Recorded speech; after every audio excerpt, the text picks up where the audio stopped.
So big boss నుంచి ఎంత వచ్చింది మనీ నీకు అప్పుడు? చెప్పాలా? చెప్పొచ్చు కదా, అయిపోయింది కదా. అయిపోయింది బట్ సో నాకు తెలిసి టాప్ 6 అంటే నువ్వు నాకు తెలిసి ఆల్మోస్ట్ ఒక 10 వారాలు 12 వారాలు ఉన్నట్టు నువ్వు కదా. సో ఒక్కో వారానికి ఒక 3 లక్షలన్నా లేదు, నాకు అప్పుడు నేను తక్కువకే వెళ్ళా. 1,50,000కా? లైక్ కొద్దిగా కాదు, నీ రెమ్యునరేషన్ అప్పుడు నేను చెప్పిన 1,20,000కు 1,50,000కు పోయినట్టు చెప్పిన నేను. లేదు లేదు, ఓకే. అది మీకు ఫోన్ చేసి చెప్పాను నేను.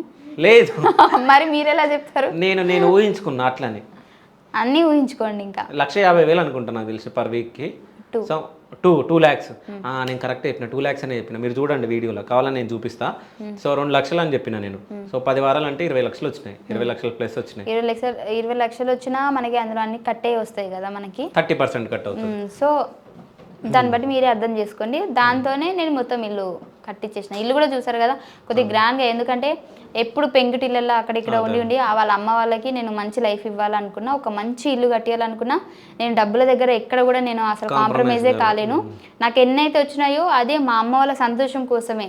నేను ఆ డబ్బులు పోయినప్పుడు అంటే 18 లక్షలు నేను ఇప్పుడు కష్టపడాలంటే నాకు ఎన్నో ఇయర్స్ అవి రావాలి అంటే, కానీ నేను అవి ఖర్చు పడుతున్నప్పుడు కూడా నాకు ఏ ఫీల్ అనిపించలేదు. ఎందుకనంటే అది కట్టించినాక అది ఒక అట్రాక్షన్ మంచిగా అనిపిస్తున్నప్పుడు, అమ్మ వాళ్ళు ఏడుస్తున్నప్పుడు, వాళ్ళు హ్యాపీగా ఫీల్ అవుతున్నప్పుడు నాకు మనీ కూడా నాకు అంత గుర్తేం రాలేదు. సో నేనైతే ఒక మంచి పని చేశాను అనుకుంటున్నా వాటితోటి. ఓకే. సో మీ డాడీ, నువ్వు బిగ్ బాస్లో ఉన్నప్పుడు కూడా మీ డాడీ సౌదీలోనే ఉండే? అవును కదా. సో ఆయన ఎప్పుడు రావడం జరిగింది? నా బిగ్ బాస్ అయిపోయిన తర్వాత ఒక 6 monthsకి అనుకుంటా. ఓకే. అంటే మీ బావగారు చనిపోయినప్పుడు కూడా మీ నాన్న రాలే? అప్పుడు అంత సడన్గా పంపారు కదా, సో రాలేరు, తర్వాత వచ్చారు. ఓకే. సో అంటే చిన్నప్పటి నుంచి మీ అక్కయ్యలు కష్టపడి ఉండొచ్చు, నువ్వు కష్టపడి ఉండొచ్చు. సో అంటే మీ నాన్న అక్కడ ఉన్నాడు. సో మీ మమ్మీ ఏం పని చేస్తుండే అప్పుడు చిన్నప్పుడు? బీడీలే. ఓకే. సో మీ అక్కలు? మా అక్క పెద్ద అక్క మిషన్ కుట్టేది, ఇంకా 2 అక్కలు టీచర్, ఇప్పుడు కూడా టీచర్సే వాళ్ళు. ఇద్దరు. సో అంటే పండగలు వచ్చినా ఏమైనా వచ్చినా అని ఎట్లా ఉంటుండే మీ ఇంట్లో? అంటే రంజాన్ ఒకటే మేము జరుపుకునే వాళ్ళం. బక్రీద్ లేదు. ఎందుకు? అదే ఫైనాన్షియల్గానే. మళ్ళీ దానికోసం ఇప్పుడు ఎటు కాదన్నా ఇప్పుడు పండగ చేస్తున్నామంటే బట్టలు కొనాలి, ఎందుకంటే మనము నమాజ్ చేయాలని అంటే కొత్త బట్టలు వేసుకోవాలి కాబట్టి. సో అవన్నీ మళ్ళీ ఖర్చు కదా. సో అందుకే మేము పండుగ జరుపుకునే వాళ్ళం కాదు, ఆ ఖర్చుకు భయపడి. జబర్దస్త్ రెమ్యునరేషన్ ఎంత ఇస్తారు ఇప్పుడా? చెప్పకూడదు, బేసిక్గా బాగానే ఇస్తున్నారు. 3 లక్షలు పర్ ఎపిసోడ్? 3 లక్షల? లేదు. ఓకే. పర్ డే 3 లక్షల? లేదు. పర్ వీక్ 3 లక్షల? లేదు. పర్ మంత్ 3 లక్షల అనుకోండి, అట్లా పర్ మంత్ అనుకోండి. నెలకి 3 లక్షలు జబర్దస్తులని సంపాదిస్తున్న ఫైమా. అవి కాకుండా ఈవెంట్లని, షాపు ఓపెనింగ్లని, ప్రమోషన్స్ అని, రియల్ ఎస్టేట్కి సంబంధించిన ప్రమోషన్లు చేస్తూ కొన్ని కోట్లు సంపాదిస్తున్న ఫైమా. Yes, of course. మీ అందరికి కొన్ని కోట్లు సంపాదిస్తే నిజంగా నేను హైదరాబాద్లో ఇల్లు తీసుకుంటాను కదా, అది కూడా గమనించండి. కానీ నేను ఒక క్వశ్చన్ అడగాలి, ఇంత సంపాదిస్తున్నావు అంటే నెలకు ఇన్ని సంపాదిస్తున్నప్పుడు ఇంత సింపుల్గా ఎందుకు ఉంటుంది ఫైమా? అంటే సింపుల్గా అంటే మీ ఉద్దేశం ప్రకారం ఎక్కువ మేకప్ వేసుకొని అన్ని సర్జరీ? మేకప్ కాదు, ఏదో ఒకటి గోల్స్ వేసుకోవడం కానీ, ఏదో గాజులు వేసుకోవడం కానీ, ఏదో గోల్డ్ పెట్టుకోవడం కానీ, అదంతా ఎందుకు లేదు ఫైమా? బేసిక్గా చెప్పాలంటే నాకు అలవాట్లేదు. కొంతమంది ఏంటి అని అంటే చిన్నప్పటి నుంచి వాళ్ళు బ్యాంగిల్స్ వేసుకోవడం కానీ, పట్టీలు వేసుకోవడం కానీ, చైన్ కానీ అలవాటు పడిపోయి ఉంటారు. అది లేకుండా ఏదో ఒకటి వేసుకోవాలి, వాళ్ళకి ఇష్టం అనేది ఉంటుంది కదా. చిన్నప్పటి నుంచి నా లైఫ్లో నేను ఎప్పుడు గోల్డ్ అని కాదు, సిల్వర్ అయినా అసలు నార్మల్ అయినా జాతరలో కూడా కొనుక్కొని నేను ఎప్పుడు వేసుకున్నది లేదు, తిరిగింది లేదు. నాకు అసలు దాని మీద అంత ఇంట్రెస్ట్ లేదు. కానీ నిజం చెప్పాలంటే నువ్వు పటాస్ స్టేజ్ మీద చెప్పులు లేకుండా నువ్వు ఉండే కదా ఫస్ట్ ఎపిసోడ్, నాకు ఎందుకో బాధ అనిపించింది చూసినప్పుడు. నిజం చెప్తున్నా. ఎంతసేపు చూస్తావు? బాధ అనిపించింది ఫైమా నిజంగా. ఇంకా అంతే. ఇంకా టైం చెప్పాను కదా, టైం అనేది ఒక్కొక్కసారి ఒక్కొక్కలా మారిపోతుంది. అండ్ సిచ్యువేషన్ కూడా చూడండి, నేను ఇప్పుడు నువ్వు నెగిటివ్గా ఉన్నావు కదా, నీకేం ఫీల్ అవ్వట్లేదు అంటే నేను అదే చెప్పాను, టైం మార్చొచ్చు, జనాల మైండ్ సెట్ని మార్చొచ్చు, జనాల ఒపీనియన్ని మార్చొచ్చు. సో నా టైం అప్పుడు ఎలా ఉండేది, ఇప్పుడు మారింది కదా. సో నేను స్టిల్ ఈ నెగిటివిటీని కూడా నేను టైం గురించి వెయిట్ చేసిన తప్పించి ఇంకేం లేదు. టైం అందరినీ మారుస్తుంది. ఓకే. ఓకే. రీసెంట్గా శ్రీదేవి డ్రామా కంపెనీలో ఒకటి జరిగింది, ఆ షోలో ఏం జరిగింది? కామెడీ. ఏం కామెడీ? దేని గురించి అడుగుతున్నారు? నీకు దేని గురించి అడుగుతున్నావు నీకు తెలుసు, మళ్ళీ నువ్వు రిటర్న్గా నన్ను క్వశ్చన్ అడగద్దు. చూసే ప్రేక్షకులకు కూడా తెలుసు, చెప్పు. ఆ ప్రోమో గురించా? ప్రోమో గురించి కాదు, అక్కడ ఏం జరిగిందో అదే చెప్పు. ప్రోమోనా షోనా నాకు అనవసరం, అక్కడ ఏం జరిగింది? ఏం జరిగింది? షూటింగ్ శ్రీదేవి డ్రామా కంపెనీలో మీరు ఒకళ్ళకు వార్నింగ్ ఇవ్వడం జరిగింది గట్టిగా. అది వార్నింగ్, అది నా ఫీలింగ్.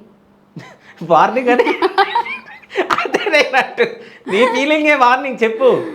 అదే సో నేను సీరియస్గా అడుగుతుంటే మధ్యలో కామెడీ చేస్తుంది, అది అంటే నన్ను డైవర్ట్ చేద్దామని. తను ఏం మాట్లాడినా ఎడ్డమేసి తెడ్డమంటున్నారు, తెడ్డమేసి ఎడ్డమంటున్నారు, నేను ఏం మాట్లాడి చెప్పండి. సరే, శ్రీదేవి డ్రామా కంపెనీలో ఆ రోజు ఏం జరిగింది ఫైమా గారు? చూడండి, ఆ రోజు షూటింగ్ జరిగింది, అది నా ఫీలింగ్, నేను చెప్పాను.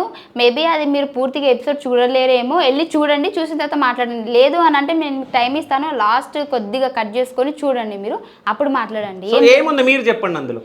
ఏముంది, తను మాట్లాడాడు, తను ఏదో నార్మల్గా టాపిక్ గురించి, ఒక అమ్మాయిని లవ్ చేశాను, బట్ అమ్మాయి నన్ను ఫ్రెండ్ అనుకుంది, ఆ ఫ్రెండ్షిప్ ఇంత బాగుంటే మరి లవ్ చేస్తే ఇంకా బాగుంటుంది నా లైఫ్ అనుకుని నేను ప్రపోజ్ చేశాను, బట్ ఆ అమ్మాయి యాక్సెప్ట్ చేయలేదు అని అన్నాడు. సో అది ఇండైరెక్ట్గా నాకు తెలుసు కాబట్టి, ఆ సిచ్యువేషన్స్ నాకు తెలుసు కాబట్టి, ఈ టైంలో నువ్వు తీయడం కరెక్ట్ కాదు అని చెప్పా అని వార్నింగ్ ఇవ్వడం జరిగింది. సో తనకి కార్ ఇప్పించారు కదా, ఎవరు ఇప్పించారు? తనే డౌన్ పేమెంట్ నేను కట్టా. డౌన్ పేమెంట్ ఎంత కట్టారు? ఏమో గుర్తులేదు నా దగ్గర నుంచి, అంటే తన దగ్గర అది చెప్పకూడదు, బట్ కొద్దిగా హాఫ్ అమౌంట్ అయితే నేను చెప్పాను. హాఫ్ అమౌంట్ అయితే తను కట్టుకునే డౌన్ పేమెంట్లో హాఫ్ అమౌంట్ నేను ఇచ్చాను. నువ్వు ఇచ్చావు కదా, సో ఎందుకు ఇవ్వాల్సి వచ్చింది? ఎందుకు ఇవ్వాల్సి వచ్చింది అని అంటే, అది డెఫినెట్లీ ఇస్తా. ఇప్పుడు ఫీలింగ్స్ అనేది ముసలోడికి కూడా వస్తుంది ఫీలింగ్స్, అట్లా అని చెప్పి నేను తన ఫీలింగ్ నేను తప్పు అని చెప్పను. నేను తన ఫ్రెండ్ అనుకున్నా, తను నన్ను నాకు ఫ్రెండ్గా ఇంత బాగుందంటే లవర్గా వస్తే ఇంకెంత బాగుంటుంది అనుకోవడంలో తన ఫీలింగ్ తప్పు లేదు. బట్ అలా ఫీలింగ్ వస్తుందని చెప్పేసి తనని నేను అప్పటికప్పుడే కట్ చేసేసి ఇన్ని రోజులు ఫ్రెండ్లీగా మాట్లాడే ఆ ఫ్రెండ్గా కూడా నేను ఉండకపోతే నా నుంచి అది నేను జెన్యున్గా లేనట్టు. అందుకే నేను ఖచ్చితంగా నాకు ఎంత నెగిటివ్ కామెంట్ వచ్చినా, తను ఎలా ఉన్నా సరే నేను దాన్ని యాక్సెప్ట్ చేస్తా. బట్ నేను మాత్రం ఫ్రెండ్లా ఉంటా. తన కష్టంలో అంటే తను హ్యాపీగా ఉన్నప్పుడు ఉండొచ్చు, ఉండకపోవచ్చు, బట్ తను సాడ్గా ఉన్నా లేదంటే తనకి ఏదైనా అవసరం ఉన్నా పక్కా నేను ఉంటా. ఓకే.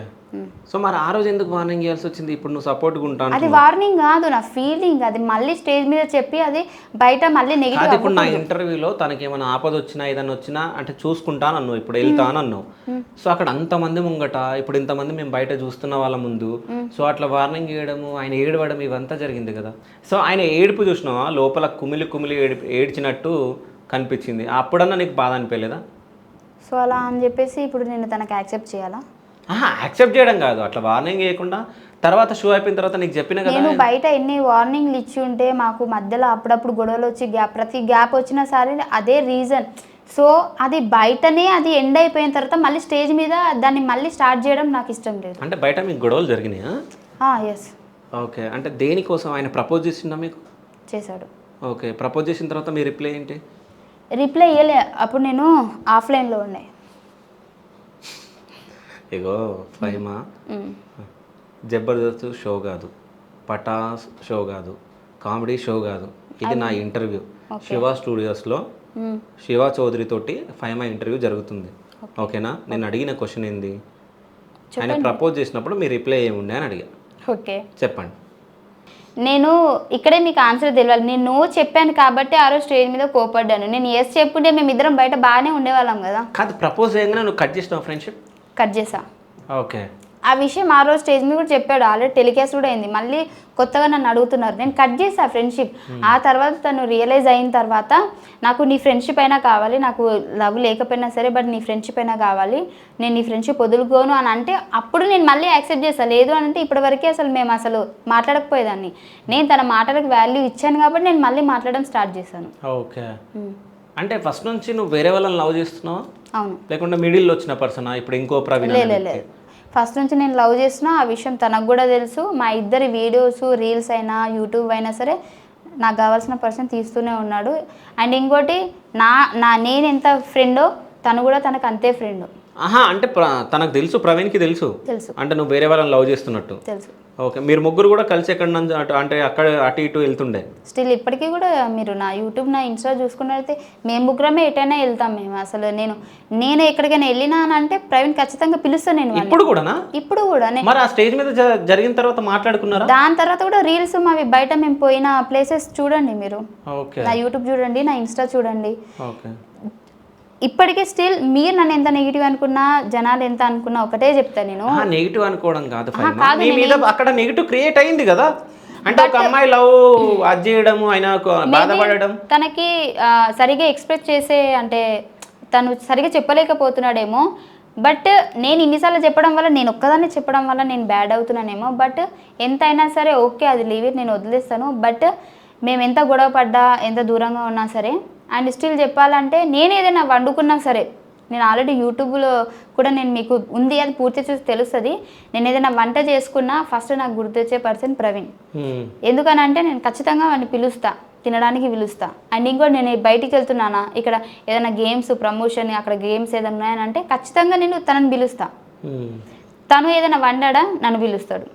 ఓకే. అండ్ మొన్న కూడా మీరు అడిగిన క్వశ్చన్, ఇప్పుడు శ్రీదేవిలో అట్లా అయింది కదా అని అన్నారు. దాని తర్వాత కూడా మా రీల్స్ చూడండి, నేను తన రూమ్కి వెళ్ళాను, తను మా రూమ్కి వచ్చాడు, మేము బాగానే ఉన్నాం, మేము బయట తిరిగాము, ట్యాంక్ బండ్ అటు ఇటు ఎక్కడికైనా వెళ్ళాము, దాని తర్వాత కూడా వెళ్ళాము.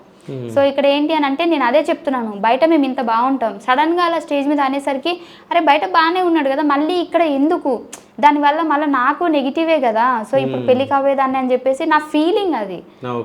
నేను బయట తను నాతో లేకుండా, నాతో తిరగకుండా, నా దగ్గరికి రాకుండా, అసలు నాతో గ్యాప్ మెయింటైన్ చేసి అక్కడ అలా అన్నాడంటే సో మనసులో ఇంకా ఉందేమో అంటున్నాడని నేనేం రియాక్ట్ గాను. బట్ బయట ఎక్కడికి వెళ్ళినా 24/7 నా చుట్టే, నేను తన చుట్టే ఉన్నప్పుడు, అంత ట్రస్ట్ చేసి నేను ఉంటున్నప్పుడు సడన్గా మళ్ళీ స్టేజ్ మీద ఏం తక్కువైందని